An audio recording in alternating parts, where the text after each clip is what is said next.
আচ্ছা, এবার হাজার রাত্রির হিসাবটা হলো, হাজার রাত্রি একেবারে পুঙ্খানুপুঙ্খ হিসাব হলো 83 বছর 4 মাস। একটা রাত্রি, এক রাত্রি এক রমজান পান নাই। এই আয়ুতেই তো আমরা অনেকেই 10, 15, কেউ 20, কেউ 30 পাইছি। এইবার এই 30-এর মধ্যে আপনি 83 বছর 4 মাসে পূরণ দেন, দেখেন আল্লাহ এর অনুগ্রহ আমাদের উপরে কত বেশি। তো সেই জন্য শেষ দশককে আমাদের বেশি মূল্য দিতে হবে।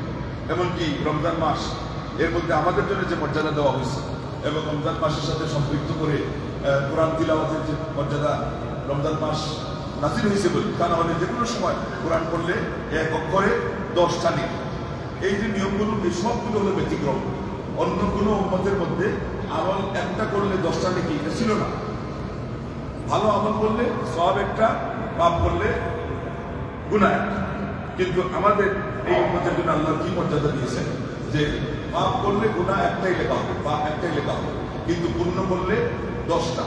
এটা কি শেষ না, এটা শুরু, শেষ হলো 700। এমনকি আল্লাহ যাকে চান ইলামা শাহ আল্লাহ, আরো আল্লাহর ইচ্ছা অনুযায়ী 700-এর উপরে। আমরা সীমাবদ্ধ দেখি সৎকার ক্ষেত্রে 700, এটা একটা বড় প্রসঙ্গ। সৎকা আমরা ওই অনেকে মনে করছি যে ওই শেষ দশক আসবে ফিতরা দিয়ে দিব, ফিতরা তো ওয়াজ ফরজ, তাইলে সৎকা জাকাত না। সৎকা হলো জাকাতের উদ্বৃত্ত, জাকাত হলো ফরজ, সৎকা হলো নফল। ঠিক তদ্রুপ ফিতরা, এটা জাকাতুল ফিতর ফরজ, আপনি দিবেন নফল। এবং হাদিসে আসছে, বুখারী হাদিস, প্রত্যেক দিন 2 জন ফেরেশতা আল্লাহর পক্ষ থেকে মোতায়েন করা হয়। এক ফেরেশতা বলেন যে আল্লাহ যে ব্যয় করে আপনি তার বাড়ায় দেন, তার বদলা দেন, আর এখানে বাড়ানোর অর্থ নেওয়া যায়। আর আরেকজন ফেরেশতা বলেন আল্লাহ যে আটকায় রাখে ওর সম্পদকে আপনি নষ্ট করে দেন। এই জন্যে কাউকে আল্লাহ পাকড়াও না করলে ছেড়ে দেন, তা না হলে বেশিরভাগ লোক কিন্তু চিন্তা করলে দেখবে যারা পূর্ণ করে টাকা আটকায় রাখছে এদের টাকায় কোনো কাজ দেয় না, হয় মাইর খেয়ে গেছে অথবা মারাত্মক পর্যায়ে আরো কোনো বিপদে এসে গেছে, এইটা খরচ করেও বুঝাইতে পারেনি, আরো তাকে ধার খরচ করা লাগছে, মানে বিংশ হয়ে গেছে।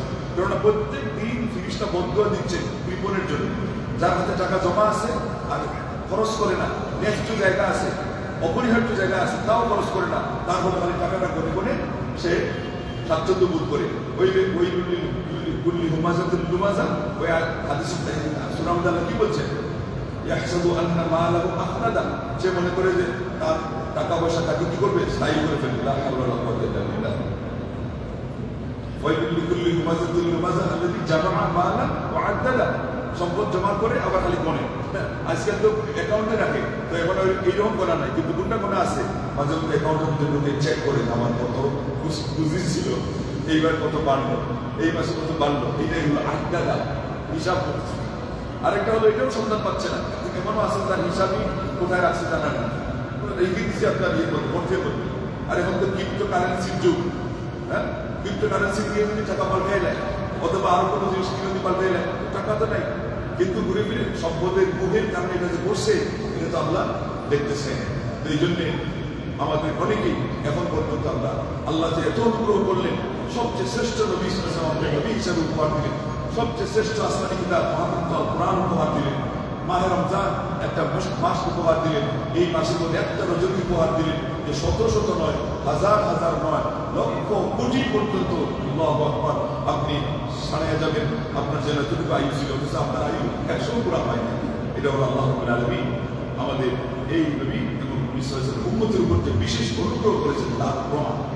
এমন আমাদের কি করণীয়? একটা তো আছে যে কাজে লাগানো, এরও আগে প্রথম কাজ হলো আপনার শুকরিয়া আদায় করবে। আমরা কি কোনোদিন এই কথাগুলো ভেবে চিন্তা করে আল্লাহর কাছে বলছি যে আল্লাহ তোমার সকল প্রশংসা, তুমি আমাদেরকে এত নিয়ামত দান করেছো। আল্লাহ কোরআন বলছে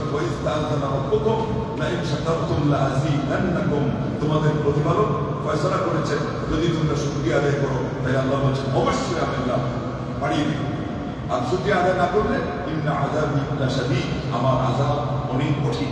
তাহলে আসুন আমাদেরকে আল্লাহ রাব্বুল আলামিন যে নিয়ামত দিয়েছেন এই নিয়ামতগুলো আমরা কদর করতে গিয়ে সর্বপ্রথম আল্লাহ শুকরিয়া আদায় করা, এরপরে হলো এটাকে কাজে লাগানো আমলের মাধ্যমে। আল্লাহ কোরআনে এই কথা বলে দিয়েছেন যে শুকরা, এ দাউদ পরিবার তোমরা শুকরিয়া আদায় করতে গিয়ে আমল করো। তাই শুকরিয়া একটা হলো মুখ দিয়ে হবে, আপনি বলবেন আলহামদুলিল্লাহ। আরেকটা হলো অঙ্গ প্রত্যঙ্গ দিয়ে হবে, আপনি নেক আমল করবেন, পাপ থেকে নিজেকে দূরে রাখবেন। এরপরে আরেকটা হলো অন্তর কি হবে। সবসময় আপনি এই কথা অনুভব করবেন যে আল্লাহ তুমি আমাকে ভালো রাখছো, এতে লাভ আপনার হবে দুই দিক থেকে, তিন দিক থেকে লাভ হবে। যে সবসময় মনের দিক থেকে আল্লাহর নিয়ামতগুলো হিসাব করে এবং এর অনুভূতি রাখে যে আমার আল্লাহ আমাকে অনুগ্রহ করেছেন, এই মানুষগুলো কিন্তু দুঃখী হতে পারে না। তার জীবনে যত কষ্ট আসুক, যত পরীক্ষা, বালা মুসিবত, অসুখ বিসুখ, সে দেখবেন মনের দিক থেকে যেহেতু প্রফুল্ল, সবসময় সে মনে আল্লাহ নিয়ামত কি পরিমাণ আসছে, আল্লাহ আমাদের কতটুকু মায়া করছেন, তখন কিন্তু সে সবসময় কি থাকে, সুখী থাকে এবং খুশি থাকে। একটা প্লাস পয়েন্ট কিনা আজকে আপনাদেরকে ওই মোটিভেশনাল বক্তৃতার মধ্যে বলা হবে এইভাবে থাকলে আপনার খুশি থাকবেন। এর চেয়ে সবচেয়ে বড় কথা একটা কথা আপনি মনে রাখেন যে আল্লাহ নিয়ামতের শুকরিয়া আদায়ের জন্য ত্রিবিধ আদায় করতে গেলে মনের ভিতরে এই অনুভূতি থাকা লাগবে যে আমার আল্লাহ আমাকে দয়া করেছে, আমার উপর অনুগ্রহ করেছেন। আপনারা এর চেয়ে বড় মোটিভেশনাল বক্তৃতা কি আছে?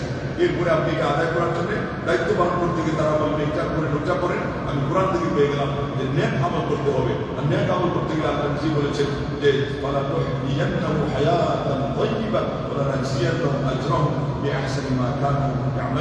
যে পুরুষ এবং মহিলা ইমানের শর্তে, ইমানের অবস্থায় ন্যাক আমল করে আমি আল্লাহ তাকে দুনিয়ার মধ্যে পবিত্র জীবন দান করব। এই পবিত্র জীবন শব্দটা এটা বলা হলো, কিন্তু এর অর্থই হলো যে জীবনটা হবে সুখে, জীবনটা হবে সম্মানে, জীবনটা হবে সহজ। এর মধ্যে কঠিন কোনো জিনিস ইনশাআল্লাহ থাকবে না। অথচ এর মধ্যে পরীক্ষাতে ইমানের ভিত্তিতে আসবেই, অসুখ বিসুখ, মালা মুসিবত, অভাব অনটন আসতেই পারে, কিন্তু আল্লাহ বলছেন আমি তাকে পবিত্র মানে সুখীময় জীবন দান করবো। অবশ্যই আমার আল্লাহ দান করবে। ঠিক তদ্রুপ মুখে সবসময় যাদের আলহামদুলিল্লাহ থাকে এরা অনেকটাই ভালো থাকে। অসুস্থ থাকার পরও এই জন্য সালেফে সালেহদেরকে কেউ জিজ্ঞাসা করলে যে কেমন আছেন, প্রথমেই তারা বলতেন আলহামদুলিল্লাহ। আপনি নিজে এটা অভ্যাস করে দেখেন না, আলহামদুলিল্লাহ বেশি বেশি বলার অভ্যাস করে দেখেন। ওই মুখের আলহামদুলিল্লাহ বলাটা মনের ভিতরে আপনাকে আনন্দ বাড়াই দেবে এবং এটার মাধ্যমে আপনার দায়িত্ববোধ আসবে যে আপনি আমলের প্রতি আগ্রহী হবেন এবং পাপ থেকে বাঁচার জন্য আপনি শক্তি পান। এই জন্য আসুন আমরা এই যে দশকে আমরা আসি, এটা হলো মধ্যভাগ। এটা কিন্তু প্রথম ভাগের চেয়ে ভালো। অথচ অনেক মসজিদ গিয়ে দেখবেন যে মধ্যভাগে এসে মসজিদে মধ্যম হয়ে গেছে, মধ্যভাগ হয়ে গেছে। কিভাবে? মানে আদান প্রথম দশকে মসজিদ ফুল, কোনো কোনো মসজিদে বারান্দা পর্যন্ত মুসল্লি, আর এখন মাঝের দশকে মসজিদ মাঝামাঝি। কেন মুসল্লি কমে গেছে? কারণ এরা ওই মাঝের দশকের গুরুত্ব বুঝে না। অথচ এই দশকের গুরুত্ব মর্যাদা প্রথম দশকের চেয়ে বেশি। আবার আগামী যুবকরা আসতে না আসতেই তো শেষ দশক এসে যাচ্ছে। এই শেষ দশকেই সেই দায়িত্ব পালন, যে রাত্রিটা হলো একটাই হলো এক নাগারে 83 বছর 4 মাস আমাদের পরম্পরা উত্তম। এবং এটাকে সামনে রেখেই কিন্তু ওই এতেকাফ আসছে। রমজানের এতেকাফটা আসছে শুধু এটাকে কেন্দ্র করে। এছাড়া এতেকাফ কিন্তু 12 মাস হতে পারে এবং এতেকাফ খণ্ডকালীন হয়, সামান্য সময়ের জন্য হয়। আজকে যে আপনি এখন মসজিদে ঢোকার সময় নিয়োগ করেন যে আজকে আমি আসরের আগে আর মসজিদ থেকে বের হবো না, ওইটা এতেকাফ। তবে এবার পবিত্রতা একটু বেশি রক্ষা করতে হবে।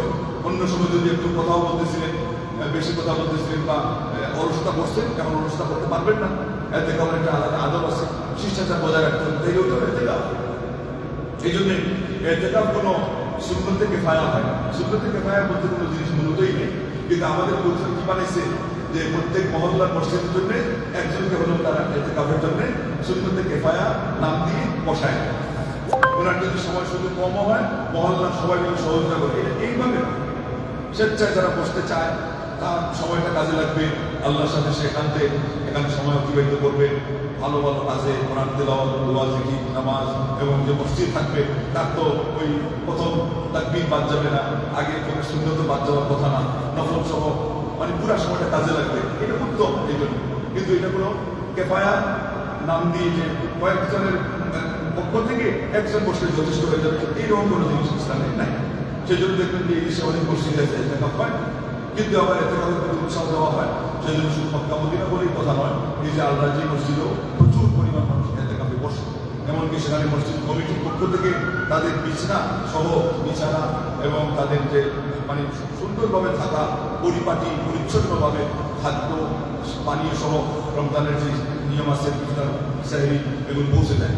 তারা এই পরিমাণ সিস্টেমে এটাকে আনে, সুন্দরভাবে তারা পরিচালনা করার জন্য ব্যবস্থা নেয়।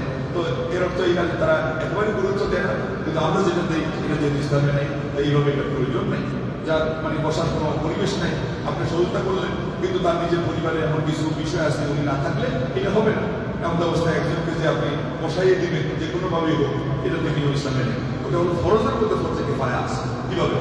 জানাজা, জানাজা হইতেই হয় ফরজ, কিন্তু সবাই উপস্থিত হতে পারছে না, তাই এমন অবস্থায় যদি কয়েকজন মিলে জানাজা করে ফেললো, তাই এই জানাজার কারণে পুরা এলাকাবাসী উপর থেকে দায়িত্ব আদায় হয়ে গেল। এবার ফরজের আসল ব্যাখ্যা বুঝুন, কিন্তু একজনের যদি জানাজা না পড়ে তাহলে সবাই গুণাগার হবে এবং সবাই যেন ফরজ আদায় করে নাই, ওইটাই হলো ফরজে কিফায়া ব্যাখ্যা। তো এটা তো এতেকাফের সাথে ফিট হয়। তো যাই হোক, এর চেয়ে বড় কথা কোনটা? আপনি এতেকাফে বসেন চাই না বসেন, এই পুরা সময়টাকে কাজে লাগাবেন। হাদিসে আসছে আল্লাহ নবী সাল্লাল্লাহু আলাইহি ওয়াসাল্লাম প্রথম 20 দিনে রাত্রে ঘুমাইছেন, আবার বিশ্রামও নিয়েছেন, কিন্তু শেষ দশকের দিকে ঘুমান না। এইভাবে আসছে, ঘুমান নেই। এমনকি কিভাবে আসছে যে আল্লাহ নবী সাল্লাল্লাহু আলাইহি ওয়াসাল্লাম তিনি কোমর বাঁধতেন, আর একটা অর্থ হলো কোমরে একেবারে গামছা বেঁধে ফেলতেন, আর একটা অর্থ হলো প্রতিজ্ঞা মজবুত করতেন, আর তিনি তার পরিবার পরিজনকে জাগিয়ে দিতেন এবং তিনি রাত্রি জাগরণ করতেন। এই তো আল্লাহ নবী সাল্লাল্লাহু থেকে তিনটা এই শেষ দশকে বিশেষ গুরুত্ব দেওয়ার রূপরেখা বলে দেওয়া হচ্ছে। এর ভিত্তিতে আপনি এখান থেকে আলো নেবেন, শিক্ষা নেবেন, নিয়ে আপনারও সময় যাতে এক মুহূর্ত নষ্ট না হয় সেইভাবে আপনি সময় কাজে লাগাবেন। এবং বর্তমান যে পরিস্থিতি চলতেছে এটাকে সামনে রেখে উনি বলেছেন যে আমাদের কোনো উচিত না, প্রয়োজনও নেই যে কোনো জিনিস আমরা খালি ওই ইয়ের মধ্যে দিয়ে দিব, ফেসবুকের মধ্যে দিয়ে দিব এবং আমরা সোশ্যাল মিডিয়ার মধ্যে দিব, এটা আমাদের দায়িত্ব না। কোনোটা আছে একমাত্র ক্ষতিও হয়। কালকে যে আমরা কথা বলতেছিলাম যে আমাদের দেশে ইদানিং ছোট ছোট বাচ্চা মেয়েদের শ্রীরাম হনন করার প্রবণতা বেড়ে গেছে, আগে যেটা ছিল না। আমি তখন চিন্তা করলাম ওই যে জাফরি ক্যাপস্টেইন নোংরাতে জগৎ, ওই জগতের কথাগুলো যে প্রচার হচ্ছে, এর ফলে কিছু যারা প্রকৃতি তারিখ এবং যাদের অসৎ চরিত্র, এরা তখন চিন্তা করছে এটা তো আরেকটা পাপের খাত আছে, তাই এটা তো আমাদের আর ওই সংসার ভাঙ্গা, পরকিয়া আর ওই বিবাহিতা অথবা বয়স্কা এদের দরকার নেই। আমরা এই যে শিশুদেরকে দিয়ে আমাদের কুপ্রবৃত্তি চরিতার্থ করতে পারি। এই দেখছেন, তাইলে বলে এটা যে কোনোভাবে প্রচার করাটা কি হয়ে গেছে, ক্ষতির কারণ হয়ে গেছে। কিশোর গ্যাং প্রত্যেকে তৈরি হয়েছে। এই যে সমস্ত সিরিয়ালগুলো ভারত থেকে হোক আর যে কোনো জায়গা থেকে হোক, ওগুলো যখন তারা বেশি বেশি দেখছে তখন কিশোর গ্যাং তৈরি হয়েছে। সন্ত্রাসী কর্মকাণ্ড ওই যে সোশ্যাল মিডিয়াতে এবং টিভি চ্যানেলে যেগুলো থেকে এগুলো প্রভাব সৃষ্টি হয়। এর বিপরীতে আপনি ভালো ভালো কোরআন কাহিনী কোথায় কিভাবে হচ্ছে, যে দূর থেকে কিভাবে কোরআন শিক্ষা করা যায়, ছোট ছোট বাচ্চা ঘরে বসেও কিভাবে তারা হাফিজ কোরআন হতে পারে, এগুলো আপনি বাছাই করে করে প্রচার করেন। এর প্রভাব পড়বে একদিন না একদিন, একজন না উপকৃত হলে আরেকজন উপকৃত হবে। কিন্তু আমরা করি কি, বুঝি না। আমরা মনে করি হ্যাঁ এটা হচ্ছে ওইটাও হচ্ছে, আমাকে দেখাইতে হবে, কিন্তু এর খেসারত আপনাকে খুয়াইতে হবে। এই জন্য যা সরাসরি যে বিষয়গুলো দায়িত্ব নেই আপনার সেখানে নাক করার প্রয়োজন নাই। আপনি আপনারটা নিয়ে বেশি ব্যস্ত থাকেন।